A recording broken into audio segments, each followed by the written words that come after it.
Welcome back to Paranormal Patio. If you're just stumbling across this episode and you haven't heard any of our other episodes from our library, feel free to check us out. We're on all major podcasting platforms, except for Apple. It's a personal decision. And of course, you can find us on our website, paranormalpatio.com. We're on Facebook and Twitter, Paranormal Patio, and we look forward to hearing from you. If you have any suggestions or comments about any of our episodes, feel free to reach out. Or if you have something you would like to share on the show, hit me up. If it's interesting, you could be on the next episode. Here we go.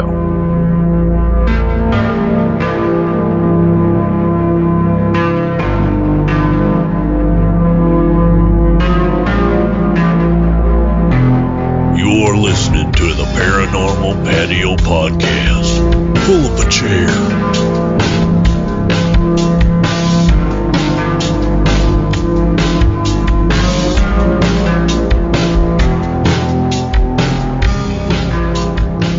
Hey, welcome back to Paranormal Patio. As always, I'm Jason. My guest tonight is sharing some tales from the dark, because it's Tales from the Dark. And we're going to talk about some paranormal spooky stuff, and we're going to try to highlight some of his work with the Kelly Goblins, the Hopkinsville Goblins, the Kentucky Goblins. Really interesting stuff. We've already been talking for a little while, but let's go ahead and welcome him to the show. You're on the air. How's it going? It's going great. How are you tonight? I'm excited. I'm eager to be here. I've been waiting since November. Is that right? Yeah. It was November 23rd. See, the bad thing about this was that right when I was really hitting my stride with episodes and all these great interviews, like I had the Halloween week, I did Hair-Raising Horror Week, so I had an episode every day of the week of Halloween. Yeah. And it gave me all this momentum. And then I'm like, my plan was to stop for a couple of months, and because it's cold, and this is the Paranormal Patio. Yeah. Right now we're in the Paranormal Garage. And unfortunately I may be here for a couple of months still. So I have this backlog of people now, like interviews that I have scheduled, and so, which is great. I'm totally grateful. Yeah, no, absolutely. But now I'm moving into that facet of it now, where now I have all these things that are catching up with me. So yeah, that's the best part of the podcast. I mean, mine and my podcast as well. Is it feels like I'm a kid again with a library card. I'm getting to pick and choose which experts I can welcome to give me all this information, just like when I was reading my Junie B. Jones books as a kid. Yeah, that's exactly it. I don't charge anything. There's not even an option for people to donate money to me. Like, this is all free, because what I get out of it is talking to people and getting these experiences and these stories, and that's more valuable to me than money. So yeah, it's a lost art almost. Absolutely. It's pure passion from my, point of view. So yeah, I think that comes through with the selection of guests that we have on the show. I mean, you had me on here, so I mean, there's no way you're worried about money having me on here. So. Now, don't sell yourself short. You never know. That's fair. You have a YouTube channel that's beginning to really hit its stride. Yep. You want to talk about that a little bit? Yes. So I started the channel back in September, I believe. Maybe a little earlier. I think the first post is in September. I've met some of the most amazing people, including yourself, through this channel, and kind of igniting my love for the paranormal. The channel got started. It was kind of funny, cause, how you and I met was through the Hellier subreddit. I had watched Hellier, and I had this opportunity to, I had some time off work, and I was, throwing around this idea of doing this this cryptid pilgrimage. And we went down to Point Pleasant, West Virginia, Mothman territory, got to experience that as a tourist, and didn't get to go to the TNT area that time. We went a little later. And then I went down to Kentucky, did some Kentucky Goblin stuff, some Dogman stuff, and kind of, reignited this lifelong obsession, both through Hellier and then getting to actually go in adventure again. I totally relate. Hellier totally brought me back into the paranormal. I've said it before on the show, and I'll probably say it again. It did change my life, not necessarily in a prophetic sort of sense, but I had been in the regular waking mundane life without, the investigation and the researching and the reading. And because of Failure, not only have I read all these incredible books by people I didn't know existed, but I'm now talking to people who are also incredible, who have their own stuff. Mm-hmm. And without Hellier, well, really what it was is that, season 2 of Hellier, the hypnosis experiment with Lonnie Scott, mm-hmm. because they showed on the screen that it was in Mattoon, Illinois. And I'm like, that is like 40 minutes from me. I wonder if this dude lives there. And I looked him up and he's online and I started chatting with him and then I ended up doing the graphic design for his web store. And Lonnie and I have been in close contact pretty much since then. So he posted one day about his show, Weird Web Radio, which is really hard for me to say for some reason. And, I always struggle. Lonnie, I love you. I love the show. And, the post was something about, if you have any, creative aspirations, in the middle of this pandemic, now is the time. Yeah. And it just struck a chord with me. I had done a podcast before. I had done a live video radio show before. That was in the infancy, really, of this stuff happening. And I was a radio DJ. It's a natural, outlet for me, I suppose. And then couple it with paranormal, and it's been a recipe for success for me. Yeah, that's similar to my story. As a teenager, my camera guy Tyler and I had a ghost hunting group, and we were just punk kids, man. We were bothering everybody because as a kid, you have that luxury of you can believe everything. If someone says it's haunted, it's absolutely haunted. Yeah. And we talked about it on a recent episode of our show where there was this website back in the day called the Shadowlands, and this was basically think of the most generic WordPress website you can think of with horrible Halloween torch JPEG images, to set the tone. But you would go through and select your county, and you click on your county, and it would be broken down by city at that point to, let's say Cincinnati. It would be the subway is supposedly haunted, and it would have a rough explanation of how to get to the area, but not enough to actually get you in the area. So we as teens would obsess on this website. We would find the local dam and the local crybaby bridge that was supposedly haunted, and we would go to these places and do investigations, and we would just bother the shit out of the Chamber of Commerce. Hey, we heard that the historical building's haunted. Can you let 5 teenagers in overnight and lock us in? And they're like, no, but you guys can come in till 11 and we're staying in the building. And we're like, good enough. We got this. And we're walking around with our garage sale camcorders with, quote unquote night vision that was actually just a green filter applied. Yeah. And our giant, Sony handheld recorders that had, they weren't mini cassettes, took the giant cassettes. And we were walking around with those. And then, life happens. We got a little older. Kind of had to be adults for a little bit. I went the military and the law enforcement path and then went into private security. And, we're talking 10 years later. I get an application one day for a kid looking for a job. And here's Tyler. And I hadn't thought about Tyler in a number of years. I hadn't thought about the paranormal. I hadn't, if Ghost Adventures or Taps, the old Taps was the one I'd watch for a few minutes. And I would enjoy some of the creepypastas, cause that was kind of my era, when creepypastas were at their heyday. I would enjoy some of those, but I kind of walked away, didn't think about it, focused on climbing the corporate ladder, and Tyler finally convinces me to watch Hellier after he'd been working for me for a while. And I related to this phenomenon. It's cliche, but that's how I felt. I could relate directly to the feeling of being so engulfed, not necessarily by the case, because the case, that was very much that crew, that was their thing. Yeah. But for me, it was more the idea of the show. You were so engrossed in the unknown, and what we now know is the unification theory. I didn't know what that was at the time. I had no idea. but being so engrossed and so obsessed to the point that that's what matters more than anything. Like that struck a chord with me because I remember being a kid and like every Friday and Saturday night, Ouija board under our arm in tow, going, sneaking into places and risking getting trespassing charges. That was all that mattered. Yeah.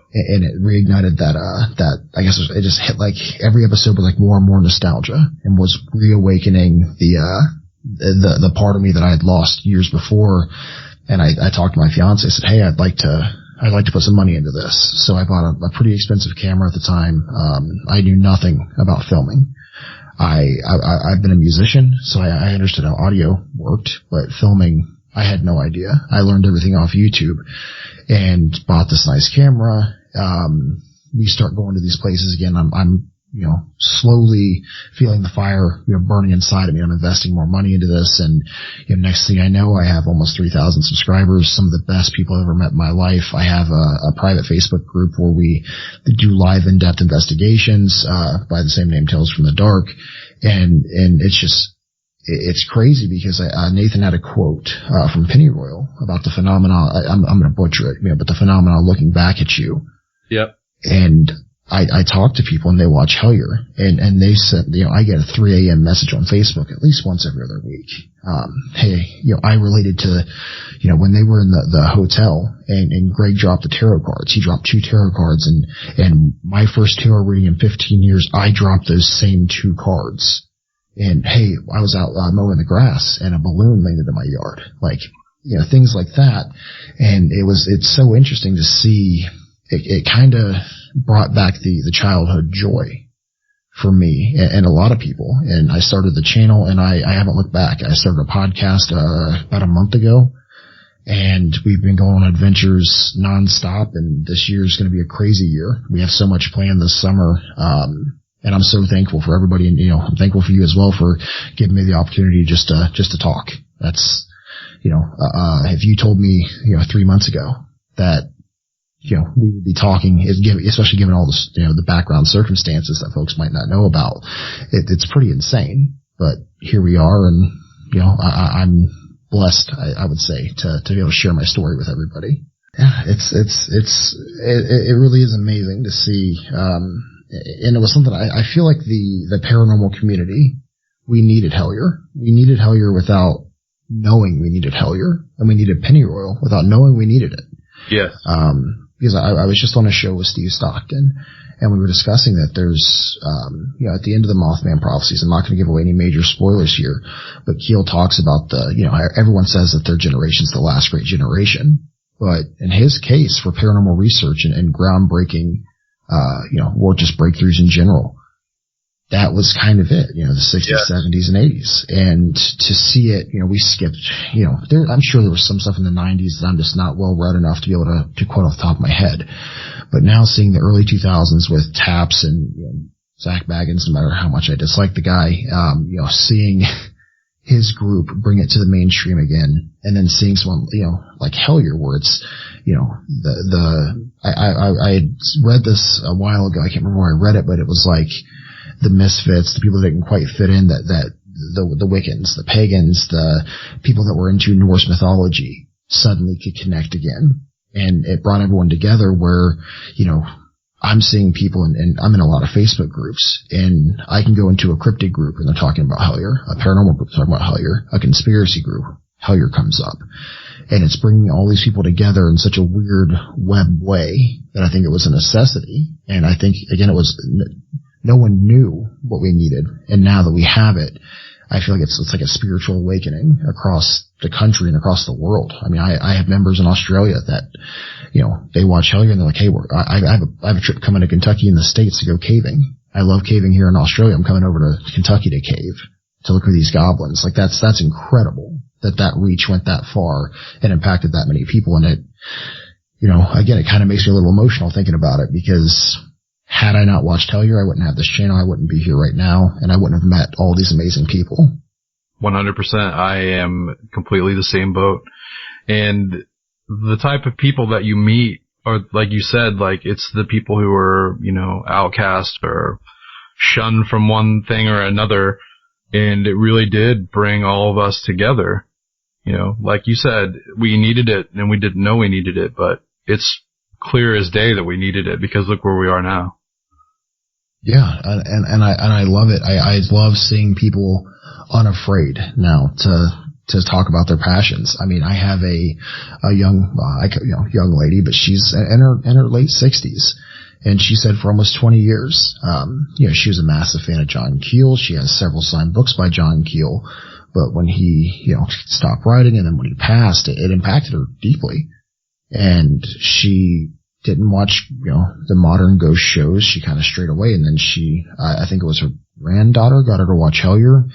And then, talking to her, she said that she came alive again. Like her health was better because this was such a passion of hers that she had, regressed and put down deep. Wow. And pretended it wasn't there. And now she gets to, she's on Facebook and she sends me, she's one of the best researchers that I've seen. She sends me all these documents from 20 years ago, from the 60s. She's like, hey, this story sounds like this story. I've never heard of this story because it was this obscure newspaper article that she collected. It's amazing. I love it. Yeah, we have a lot of work to do to undo the early 2000s television paranormal.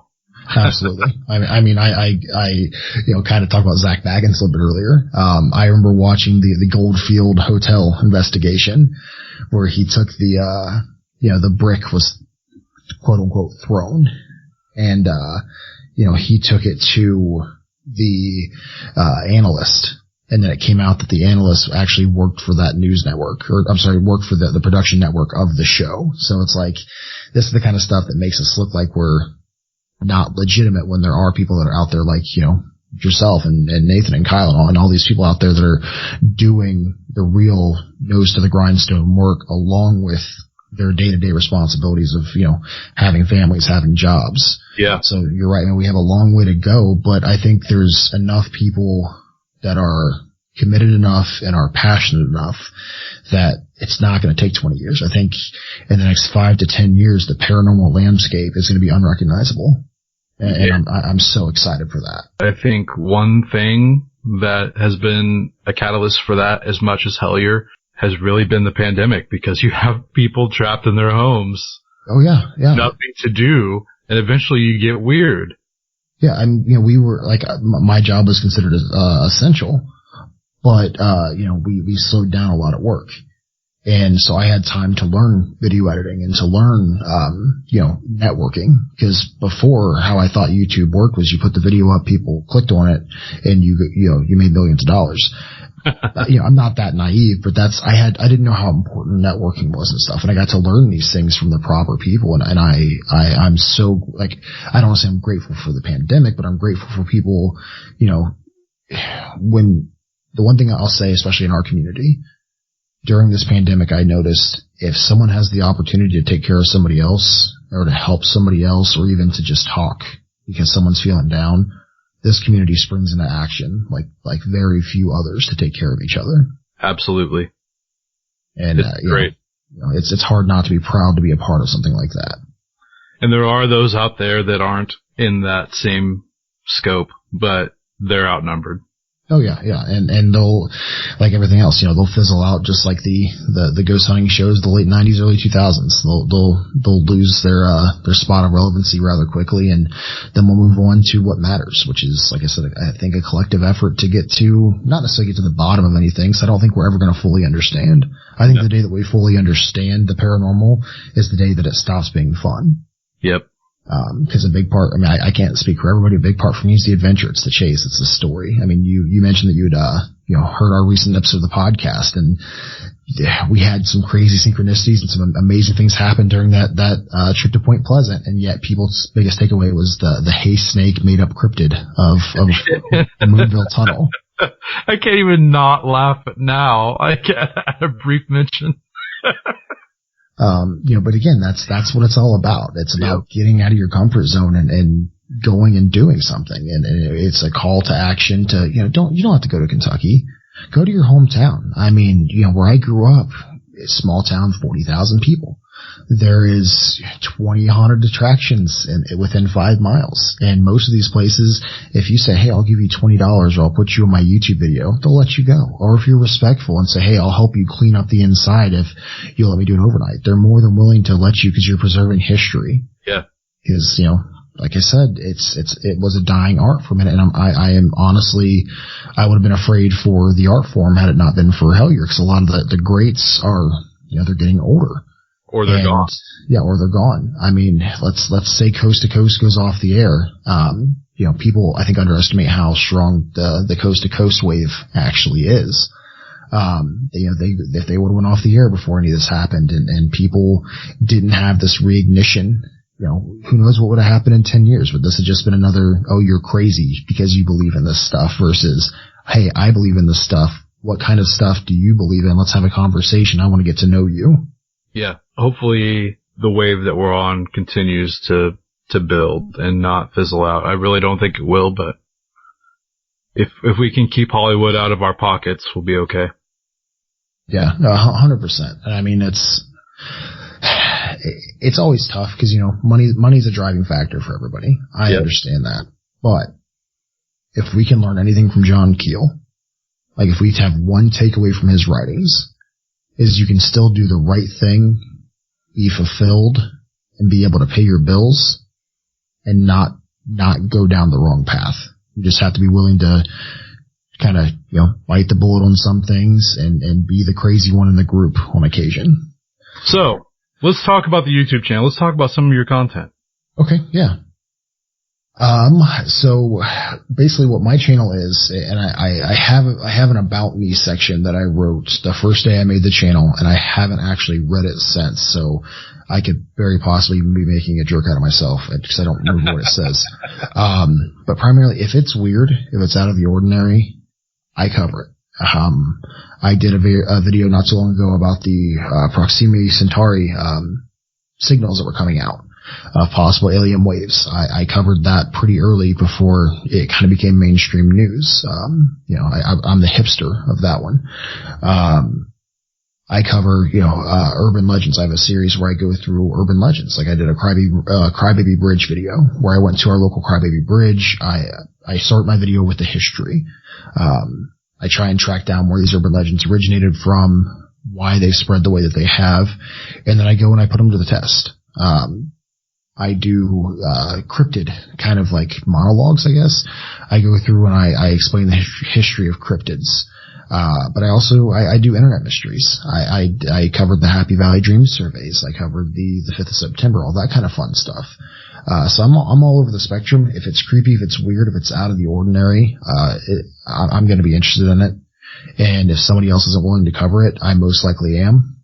And I love it. It's like I said, that's how I've met so many, great and interesting people, because what somebody sees is, oh, that person's ridiculous. I'm like, oh, this sounds vaguely familiar.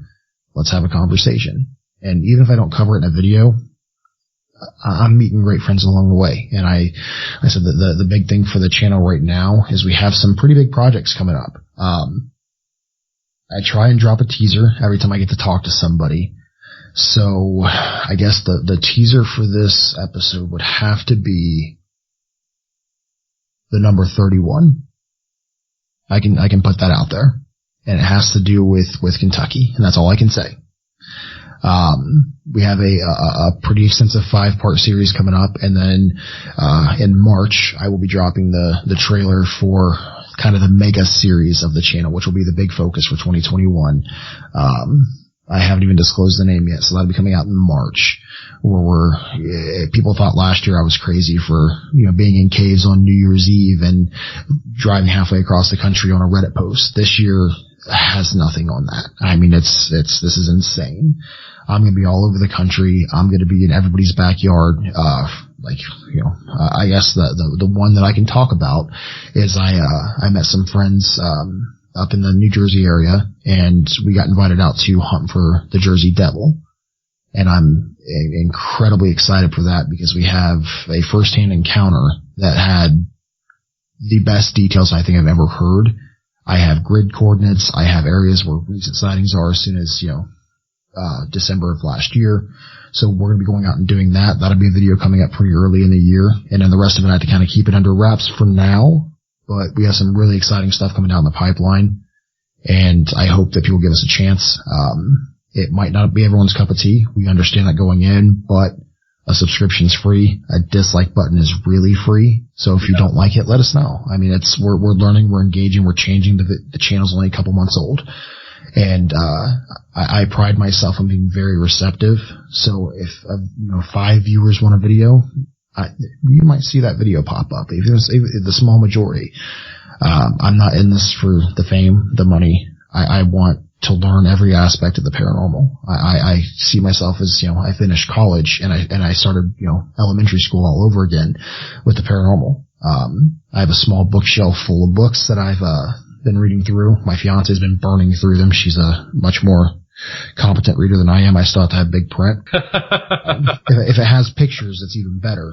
But, I'm always learning. I'm always adapting and changing. So if you don't like the content this month, check back next month. The channel might have changed and we might have something that you do like. So I encourage everyone to come take a look, see if we have something. And if you want me to cover something, join the group and tell me, hey, Bob, I'm interested in, such and such. I mean, I have a melon-headed children, of Michigan that I'd never heard of in my entire life. That's new to me. One person requested it. I do some research. This is a real thing that the small town it's a village. I think it's 900 people were tormented by these people or by these things. Finding any writings about this was so obscure I had to look in local newspapers. And now I'm going to Michigan to film a video about it because one person wanted to see it and I found it interesting. So let's do it.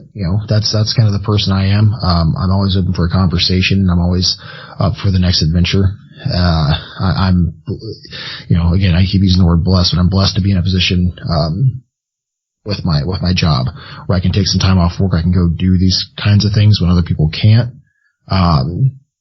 So yeah, I mean, that's probably about it for the channel. It's a lot of things are happening this year. Unfortunately, this is like the worst time because I can't formally announce a lot of stuff, but it's coming within the next month or two. And it's going to get crazy. Like I said, people thought it was crazy last year and they thought I was crazy to be up in Detroit, with a police, escort talking on a payphone for a video. Like people thought that was crazy. That's nothing compared to what we have planned this year. Well, it sounds terrific. I can't wait. Yeah, it's gonna be fun. And then I guess we can talk about the podcast if you want. Sure, yeah, absolutely. Go ahead. So the podcast is an extension of the show. It is not, there was a misconception the first week that it came out. It is not the episodes re-uploaded in audio form. What the podcast is me and my crew, we get together. Usually it's just me and my fiance, Brittany, but, Tyler will be there on occasion. We'll have other people call in that help us out with these investigations. And it's kind of a behind the scenes, like Hey Snake, for example. Like, that would never make it into a main episode. But it was such a pinnacle part of that investigation that here we are a month later and I still get random pictures of snakes texted to me in the group chat. Like, it struck a chord. So, we're doing a lot of things on that. It's just behind the scenes, kind of a get to know us type of deal. And it's a little bit more, personal. And we are going to cover some stuff that I can't cover on YouTube because YouTube is kind of picky, with certain aspects of the paranormal that we can't cover, especially when it comes to the occult. So there's going to be some stuff that's like not safe for YouTube or Facebook that'll be on there. And then, if you don't like YouTube, all of my videos are also live on Facebook. I do have some Facebook exclusive content as well not in the group, but in the Tales from the Dark page itself. Everything's uploaded there as well. And we have, I think next week or the week after, we start doing 2 episodes a week of the podcast, and we'll keep that up through the winter because we can't travel much right now. And with, the restrictions of our state, it's kind of getting a little harder to get out and do things. So we're kind of focused on what we can actually focus on, which is the podcast right now. So there'll be 2 episodes of that a week. And then, I upload every Sunday at noon on my channel. So you have that basically three different variants of content you can either like or dislike each week. Awesome. And whenever we finish up, we'll let you get the links out so everybody that's listening can go and check it out for themselves. Okay. So one of the things that you had mentioned to me that you were interested in talking about was the Kelly Hopkinsville Goblins. Yes. So, we kind of opened up with the importance of Hellier. What was hilarious is before I actually got to watch Hellier, I text Tyler, who again was trying to get me to watch Hellier consistently, and I was like, literally, I think I told you this when I looked at it. I'm like, there's no way in hell I'm watching 2 seasons, an hour apiece. That's ridiculous. Nobody's going to sit through that. Well, I mean, I was wrong. But I texted him because I was on Facebook and somebody had posted I think it might have been the anniversary of the Kelly case. And so I texted Tyler and said, hey, is that Hellier show, is that about the Kentucky Goblins? And he's like, kind of. I was like, what do you mean kind of? He goes, well, it was. And he was, very cryptic about the whole thing. So I had to watch it, and that kind of sprung me into Hellier, sprung me into the Kentucky Goblins. And this last summer we're shooting a rather large documentary about the Kentucky Goblins right now that spanned now, from last year into this year. We're going to be wrapping up filming early spring, so that should be out, pretty early in this year. And I have an obsession with these damn goblins. I mean, I literally left my one vacation a year I take. I left that from New Orleans, drove straight up north again to go after a Reddit post of a possible sighting of a goblin. Completely infatuated with the story. It's just, to me, the Betty and Barney Hill story is incredibly important to the paranormal world, like especially the ufological world in particular. But the Kelly story was so captivating, and I have some family from the South, so I don't know if it's because I kind of personally related to the story, or because I got to sit down and talk with Geraldine, the granddaughter of the story, and she really drives home the narrative that it's the thing that people often forget is this happened to a family. These weren't newspaper journalists. These weren't radio personalities. This was a family that was just trying to make ends meet and trying to provide and trying to survive in Kentucky. And they had this immense event just sprung on them out of nowhere. And I think that's a part that a lot of people misunderstand is this, they weren't out for fame, and at no point in time, I don't think that they ever formally I'm sure they might have gotten some money for some of the stories, but it wasn't like they, none of the family members went on a book writing spree after the event happened. Right. I mean, they went out of their way to shelter the children from it. And it's such an infatuating case for me because the theories were so ridiculous. Escape circus monkeys, I like space monkeys better. Space monkeys, yeah. Either way, what was it? The horn? I don't think they're horned owls. There's a type of owl that people thought that they were, hearing all these insane theories and seeing the mystery surrounding it all these years later, and then finding out that there's a festival, similar to the Mothman Festival. I love that. I love that towns are getting behind such a, what was technically what I would consider that to be a pretty tragic event. They got behind it and they support it, and it's being recognized now. And it's funny because you watch some of the bigger, like you watch the Joe Rogan podcast and the episodes over Bob Lazar and that's the Skinwalker Ranch, that kind of thing. Not saying that those aren't important. Those are incredibly important. But what's often not talked about is the Kelly case. Which, again, to me, I mean, it had everything. It had a gunfight. It had a spaceship crash. It had the police. We had a law enforcement presence. We had actual police sketches of these goblins. We had everything. And yet somehow it still kind of went away into obscurity. And so that was also part of the mystery for me. It's like, why is this such an obscure case?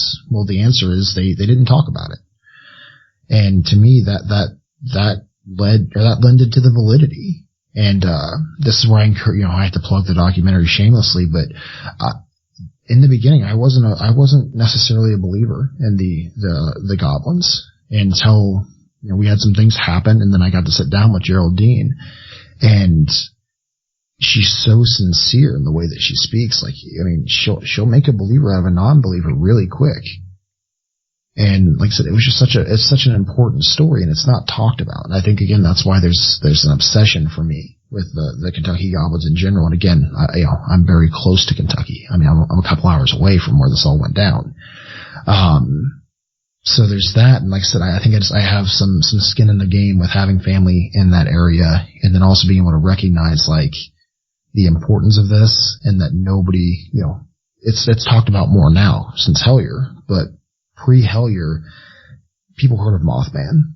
You know, everyone knows about the Abominable Snowman. Everyone knows about, you know, the Yetis, the Chupacabras. Those are all common. Yeah. But not many people knew about the Kentucky Goblins or the Tommyknockers, or the, you know, depending on what part of the state you're in, you know, determines what name you get. So I think for me, that's why that case is so important. That, and again, it had so many different attributes that, like, usually cases have one or two. You know, a bright light, or if we want to go to the Derenberger side of thing with injured, you know, an ongoing meeting with the ultra-terrestrials, or, you know, there's a bunch of different routes you can go with it, but this had a little bit of everything. We had Little Green Men, which, you know, Hollywood did a great job of making us associate with aliens. We had a spaceship crash. Like I said, we had a gunfight. We had all these different things that pointed to this being real. And people still didn't take a broad enough look at it, and it's still not brought up in most circles. And I think that's why, like, to me personally, is I had spoken to Geraldine about this as well. I took a kind of an offense to that, because I read so many stories that are held in, you know, what I would consider higher regard than this one in particular. And it's like, these stories have nothing on what happened in Kelly. There's no evidence in comparison to what happened to Kelly. And yet these are held in, why is that? So I think the story needs to be told, and, you know, I'm not saying that I'm the only one who can tell it. I encourage everybody to talk about this. But I'm incredibly thankful for the opportunity to get to do what we're doing, and to share this story in a different way, and to actually get what, you know, factually happened out. I think that's very important, because there's a lot of misconceptions of what happened. I mean, you read some of the early newspaper articles, they didn't even get Geraldine's father's name correct. Like there's a lot of things here that went awry. And, you know, I mean, there's small details, like how many people were in the house. That was incorrect. Like, there were so many things that were incorrect that I think need to be corrected, and need to be corrected soon. For that case to be taken seriously, that I think that's kind of where the obsession is with the case. And, I mean, most people know, you know, the rough details, but what I wanted to do was get the backstory. I wanted to get what happened after, because again, a lot of people who watched Hellier, they can tell you what happened, you know, with the Kelly story. But how many of them can tell you what happened after? Well, that being said, for anybody who may or may not know what we're even talking about, if you really you haven't watched Hellier, and for some reason you're still here, or you're still here and you haven't watched Hellier, whichever way you want to look at it, like I tell you to watch it almost every episode. Can you just, you know, give the rough version with correct facts of what happened that night without giving away your entire project? So, this is in 1955. Near Kelly, Hopkinsville. So that's like the thing with Kelly and Hopkinsville. It was near Kelly, it was near Hopkinsville. It's kind of in between the areas, so that's why it kind of belongs to both. And it goes by a bunch of different names. The Hopkinsville Goblins, Kelly Green Men, you know, the Green Space Men. And there's a UFO that crashed on the property that belonged to the Sutton home. And the entire family was there, and they were traveling carnies at the time, and they were hardworking folks. And these goblins, they came and, or space creatures, whatever we want to call them, they were harassing the children. They were knocking on the windows. They were encroaching. And, you know, basically a shootout occurred between the two sides. There was actual blood spilled, of the creatures, which that's something that's often overlooked. And they went back to the craft, and that was basically where it ended. But this wasn't a 10-minute thing like a lot of encounters. This took place over several hours. And it happened to a family. They didn't create this story. I mean, there were several surrounding, and I have the documentation. There were several surrounding folks that heard the gunfire. And so to kind of, I guess, solidify this and bring it all back in together, you know, rural Kentucky, a craft crashed on the property, and a family sprung into action, to protect their home and to protect their land. And that's something that I think even now more than ever, people can relate to this story. And I think it's important. That's why we need to be, looking at this a little bit differently than maybe we have in the past. Yeah, you're right. You're absolutely right. That's the TLDR. There's a lot more detail that'll be in the documentary. I just, like I said, I've been up since 4 a.m. this morning, so my brain's not fired on all cylinders. But that's just the TLDR if you need the basic understanding of what we're talking about. And definitely, if you are interested in it, do some reading, do some digging, get the story, and then wait patiently, like everyone else, for this new documentary to come out. Yeah. And I guess like this way people don't question. I know my facts. It was 5 adults, 7 children were in the house. The gunfire went on for what is suspected to be at least 4 hours. This is another thing that's pretty often misled. It wasn't 1 or 2 creatures. There were 12 to 15 supposed creatures on the property. 4 local city police officers responded to the incident along with 5 state troopers, 3 deputy sheriffs, and again, this is something that's not often talked about. The military police from Fort Campbell, which is pretty nearby Kelly, actually responded as well. And again, this is stuff that's often overlooked, but it wasn't like it was the family had this occurrence and went to the news. Like there was a reaction because of what was occurring on the property that night. Wasn't Project Blue Book also involved at one point? Yes, which again, we'll go over that a little bit in the documentary because there's some pretty fun stuff on that part there. But yeah, it's all over the place. And great horned owls. That's what they're called. Not horned owls. They're great horned owls.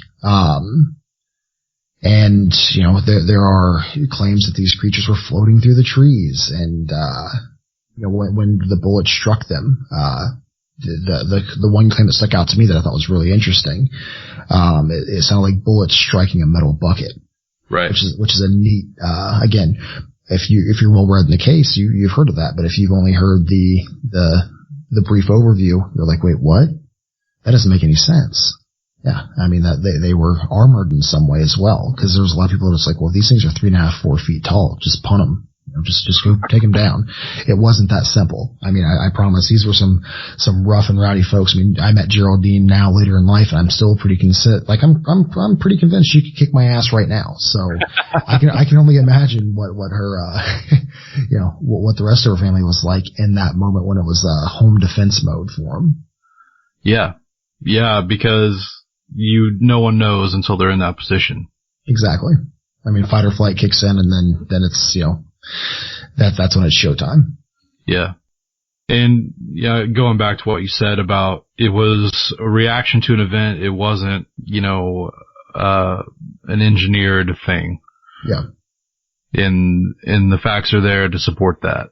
I mean, obviously none of them are, rich. None of the descendants are rich and living off the hog because of it. In so many of these cases, someone comes up with some crazy story to make money. They didn't want any of that. Yeah, and a nice little bit of trivia here that I love to bring this up because some people always say, oh, I think I've heard of this story before.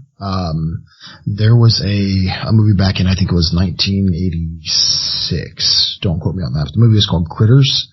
Yes. It was very loosely based on this case. And some people were like, oh, I feel like I've heard about this before. Well, no, they've watched the movie. And they're making parallels between if you've watched it, it's very loosely based, but there are some parallels that can be made. So it's always interesting to me to see, people's reaction to this case when they've never heard of it. Cause there's like, the first question that I always get from people when I explain this to them, like when I go on one of my tangents in depth, like I have a bad habit if I get drunk at a bar or something, instead of hitting on women, I'm like, hey, let me tell you about some goblins. and I'm breaking out notebooks and I'm giving them, this is my theory. Like I'm going nuts.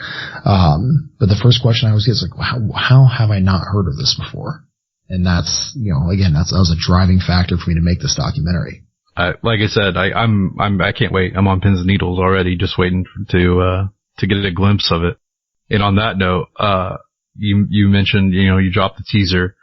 Can you re-drop the other teasers? So we have a 5-part series coming out. They are going to be all based in the eastern to midwestern Kentucky area, apart from one that's going to be in Tennessee. I'm trying to think I can't remember how I phrased that one. The one, basically, we're going to be dealing with coal in a very real way. And there's what I consider to be the most popular cryptid out there is making a reappearance in this series as well. But it's a reappearance in an area that it's never been covered in before. And I think that's all the teasers. If I'm wrong, I can send you the other ones, or I can put it on your Facebook group for folks to see. Terrific. Yeah, I'm just more and more pumped the more you talk about it. Yeah, it's exciting. I'm excited. I mean, it's a work in progress. It's consumed a lot of time and effort and energy, but I think it's gonna be worth it at the end of the day. Before we started recording, you had mentioned going to the Paranormal Museum in Somerset that Kyle Cadell runs to get T-shirts. Two things. One, the T-shirts are the best T-shirts I have ever bought in my entire life. And they're so cheap. They're so, for the quality of shirt, they're so, I'm a big guy. So for a shirt to be comfortable on me, that's an important thing for me. Yeah. And for the price, they are insane. So I tell everyone, if you don't like the paranormal, but you just want a cool design, buy one of these T-shirts. Absolutely. And the other thing is, one of them I have is the Kentucky Goblins T-shirt, which is awesome. Did you know I didn't know that yeah, that's what I was getting ready to say. I didn't know until 2 weeks ago that it glowed in the dark. Yeah, I found that out during an investigation, so imagine how I felt. The episode hasn't come out yet. I have to sit on it to spread a little diversity through my show, but I just interviewed Kyle last week. And it'll be out, so there's a teaser from me. First time I've mentioned it. And we talked about the shirts, and he's like, "Oh, the coolest thing is they glow in the dark." I'm like, "I know, I just found out, and I've had it for 6 months." So yeah, the T-shirts are awesome, and I mentioned that to Kyle also. Dude, your T-shirts are great. I love them. They're the best T-shirts. Well, it was funny. The last time I was in Somerset, I met Kyle the night before. I didn't even care about seeing Kyle the next day. I was like, "Hey, I'm going to the museum to buy out your stock of T-shirts." And he's like, I'll be there. I'm like, okay, that's cool. I just want the T-shirts though. So yeah, I went. I think we bought. I mean, I have every design except for there's the original one that they didn't have in a 3X. So if anyone has a 3X I'll give you $100 for it. If anyone finds a 3X T-shirt or the original design that they have phased out, I will PayPal you $100 to send that to me. You heard it here first, folks. I mean, I want them all. I have to have all of them at this point. They're great. Don't let that be the takeaway from the museum, but if you go, definitely get one. If you don't go online and get one. Kyle told us a lot about some of the artifacts in the museum. It's a really great episode, so I can't wait to drop that. It's absolutely incredible. I cannot recommend that enough. It's such a hidden gem that if you didn't know it was there, you could drive right by it and not see it. But if you're within an hour, it's worth the drive over. And it's incredibly cheap. I mean, for the amount of detail and the amount of work Kyle put into it, it is worth every penny. Yeah, I can't wait until I am able to go. I'm waiting on all this COVID stuff to dissipate a little bit. Yeah, I understand that. It's been a blessing for some people in some ways, and when it comes to stuff like that, it's been a massive burden. Well, I mean, we kind of glorified what it has brought earlier. I don't want to in any way say that I think it's a good thing. I mean, absolutely. Yeah, I mean, this is, in my lifetime, the worst thing that I think's I mean, the only thing even comparable to this was 9/11 in my lifetime. Yeah. And that was, I don't want to, again, not downplay that, but this is an ongoing event that it seems like every time we make some headway, we take 2 steps back. Yep. So wear your masks. So besides your ongoing projects, you have anything else paranormal wise that you want to talk about? I do want to shine the light on one thing, and it's not going to matter to most people. But so I grew up in a very small town in Ohio, and the next town up is Piqua, Ohio.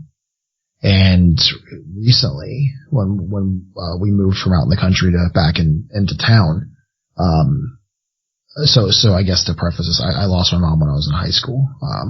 Sorry to hear. Things happen. But she would always, she had a kind of a daily routine. She'd read the paper, drink her coffee in the morning, and she would cut out things that she thought was interesting that I might like.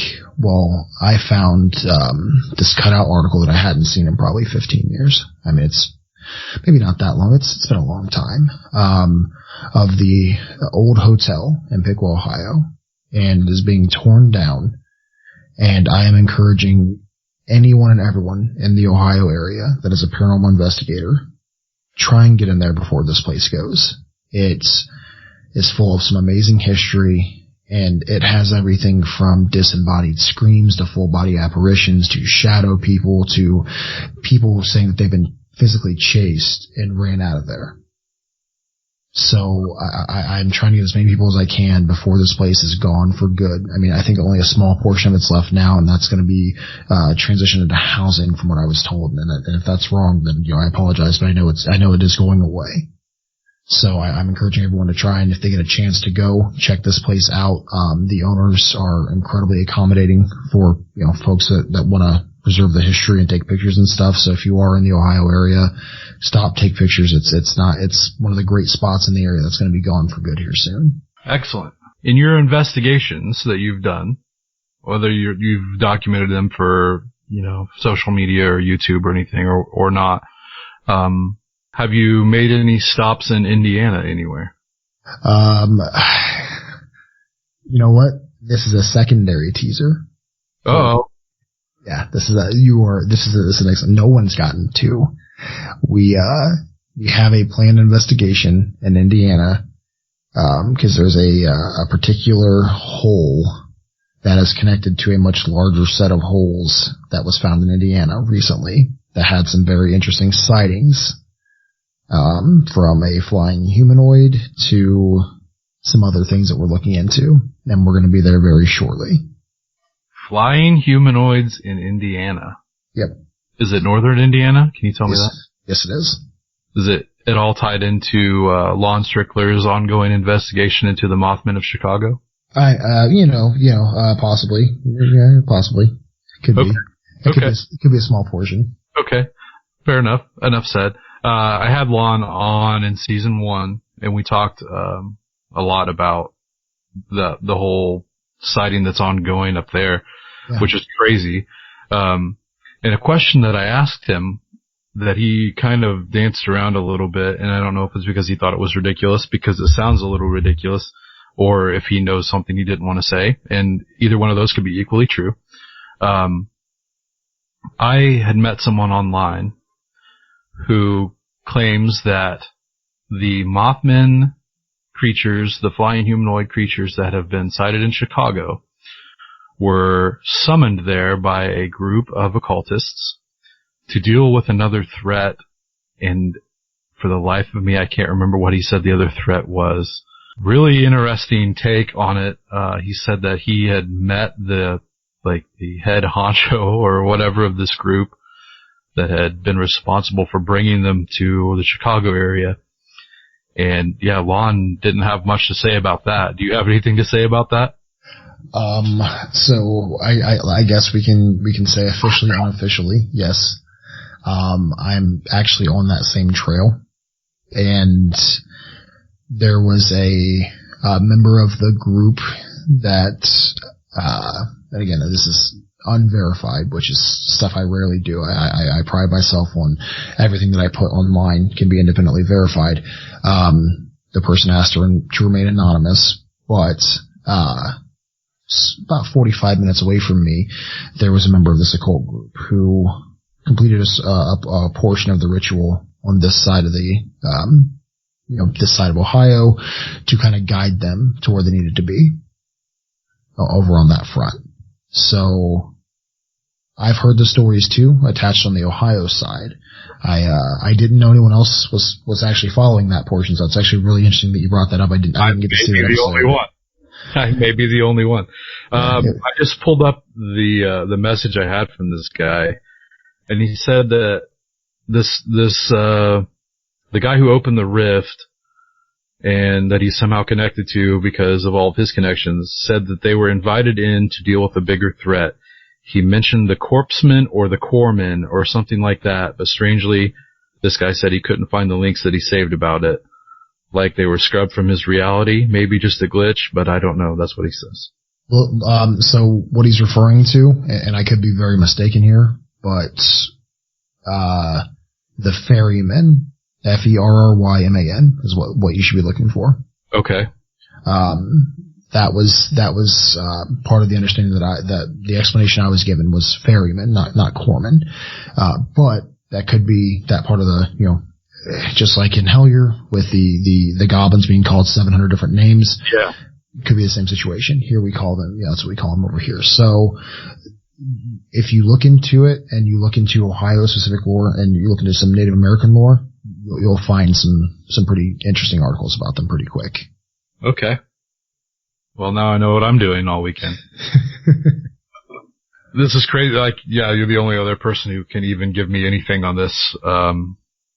I haven't talked to this guy in a long time. I was back in the summer, I think. So. Yeah, and I do know, a lot of investigators, when the occult is mentioned and rituals are mentioned, they do tend to get a little uneasy because, and again, I'm not at all saying what the occult or rituals or pseudoscience in any way, shape, or form, but when somebody does, they consider something pseudoscience versus their methods as scientific, they try and distance themselves from that. As I've seen that several times throughout the years. Well, it's, I go back to what they've said in Pennyroyal. It doesn't matter if you believe it. There are people that believe it. So you can't just discount it. Yep, I completely agree with that statement. So that's really interesting that you're onto the same trail. It's kind of fallen off of my radar just because I haven't talked to the guy and because Strickler didn't really have anything in that regard. But he is approaching it more as a scientific, aspect of it. So. Yeah, and it's funny. It was brought to my attention as similar to what we talked about before the show started. A throwaway comment is what brought it to my attention. So it's kind of funny that you brought it up again because it was kind of in the back of my mind because we were there's two parts of things we had to cover when we're in Indiana, and that's one of the two I want to look into. So that kind of just put it right back on the top shelf for me. All right, cool. See, you never know what you're going to uncover when you talk to people. Yeah, that's what we were just talking about earlier. Yep. That's incredible. I'm really interested to see that part of your investigation too now. I'm like a little kid on Christmas over here. You don't have any idea. This is something I was really interested in. I begged this guy for as much info as he could give me, and he didn't have any more to give me other than basically what I told you just now. Yeah, I mean, it sounds like we might have been told pretty similar stories just from, my side of the state and that side of the state. So, again, it's kind of interesting because I'm going to, so the majority of the info I got came from a female. So I'm going to assume that it's not the same, No, but I will, after we're done, I'll talk to you about that. Okay. And we'll just see if it is the same. I don't think it is. Okay. But I'm curious. Yeah, awesome. Okay, so people want to find your content online. I am all about giving people time to promote their stuff. You've already promoted what your content's about. Where can people find it? So we have a Facebook page, just Tales from the Dark. We have a Facebook group, also Tales from the Dark. I'm very easy. Tales from the Dark for everything. Surprisingly enough, nobody took that very long name. So, I'm on every major podcast platform, Apple, Spotify, Google Podcasts, iHeartRadio. I'm on all of them. Podbean as well. And then, you can find the videos on Facebook and YouTube, Tales from the Dark. And then, I encourage everyone to, if you have any interest in aiding in the investigations or taking part in live investigations, join the group as well. Awesome. You have contact information available at most of those? Yeah.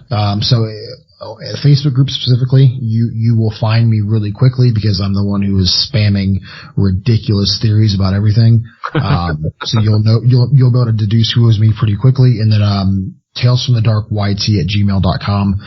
That's where I encourage if you want to send me anything that may not be if you're uncomfortable sharing it on Facebook or sharing your actual identity, whether it be on Facebook or Twitter, talesfromthedarkyt@gmail.com. You can send me literally anything there, and it goes straight to my phone. I read and I respond, pretty quickly to just about everything. Awesome. All right. Well, thank you so much for coming on the show, getting a hold of me. I'm glad we were able to finally sit down and do this because, especially now that there's even more in both of our rabbit holes. So. Absolutely. Yeah. Thanks for having me. I appreciate it. And I look forward to sharing where all these investigations go with you. Man, if only I could tell everybody that listens to the show the things that I hear off the air. Oh man, it'll make a good book someday when everybody's dead. Exactly. If I keep going to the places I'm going to, you won't have to wait long on my front, so you'll be fine. Oh no, don't do that. Wear a helmet. Wear a helmet. Well, thank you so much. Can't wait to talk with you here in just a bit, and we'll catch everybody in the next episode of Paranormal Patio. As always, I've been Jason, my guest tonight. Tales from the Dark.